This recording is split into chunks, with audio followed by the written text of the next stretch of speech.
योगी सरकार की एक बार फिर जमकर फजीहत हो रही है। स्वास्थ्य मंत्री जयप्रताप सिंह के बयान से हंगामा मचा हुआ है। स्वास्थ्य मंत्री ने बयान जारी किया है कि यूपी में कोरोना आपदा के दौरान किसी की भी मौत ऑक्सीजन की कमी से नहीं हुई है। बता दें कि यूपी विधान परिषद में कांग्रेस के एमएलसी दीपक सिंह ने योगी सरकार से प्रदेश में ऑक्सीजन की कमी से मौतों के बारे में सवाल पूछा था, तो स्वास्थ्य मंत्री ने बयान जारी करते हुए कहा कि किसी की भी मौत ऑक्सीजन की कमी से नहीं हुई है, जिसके बाद सोशल मीडिया में मंत्री के बयान से योगी सरकार की जमकर फजीहत हो रही है। आप सभी को याद होगा और ख़ास करके उन लोगों को ज़रूर याद होगा कि जिनके अपने उनके सामने ऑक्सीजन की कमी के कारण मौत के काल में समा गए। खैर, मंत्री जी ने कहा है तो सही कहा होगा। चलो एक बार मान भी लेते हैं कि ऑक्सीजन की कमी से लोगों की मौत नहीं हुई, फिर कोरोना की दूसरी लहर के दौरान ऑक्सीजन प्लांटों को योगी सरकार को बनाने की क्या ज़रूरत पड़ गई थी?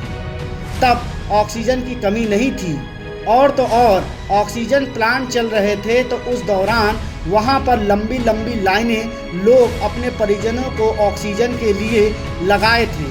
तो क्या वह भी गलत है? कई दिनों तक लोगों को ऑक्सीजन नहीं मिल रही थी, क्या ये भी गलत है? वाह स्वास्थ्य मंत्री जयप्रताप सिंह, आपको कम से कम लोगों की भावनाओं का तो ख्याल रखना चाहिए।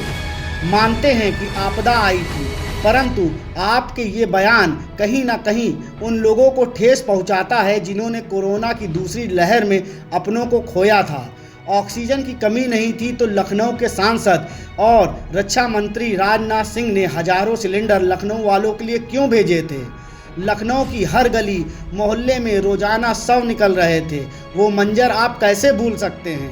वाराणसी, प्रयागराज, उन्नाव, कानपुर में गंगा किनारे लाशों के अंबार का मंजर कैसे भूल सकते हैं?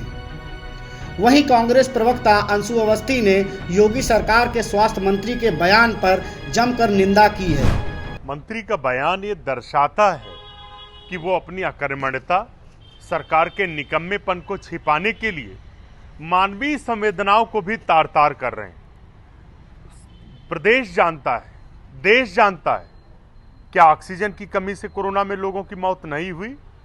सरकार सिर्फ अपनी जवाबदेही और अपनी अकर्मण्यता, असफलता छिपाने के लिए लोगों के जीवन मूल्यों और मानवीय संवेदनाओं को भी भूल चुकी है।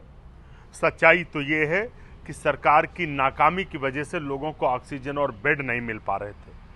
भारत सरकार ने उस समय निर्यात ऑक्सीजन का बढ़ा दिया था, और दूसरी लहर में जबकि सभी को पता था, कांग्रेस पार्टी श्री राहुल गांधी जी बार बार कह रहे थे कि कोरोना की दूसरी वेव आ रही, लेकिन भाजपा सरकार बंगाल के चुनाव में व्यस्त थी। भाजपा को लोगों के जीवन से, अपमानवीय संवेदनाओं से कोई लेना देना नहीं। प्रदेश का और देश का जनमानस भाजपा की इस अमानवीय चेहरे को देख रहा है। आने वाले चुनाव में बीजेपी को सत्ता से बाहर करके इनको सबक सिखाने का काम करेगा। ब्यूरो रिपोर्ट, जेएमडी खबर।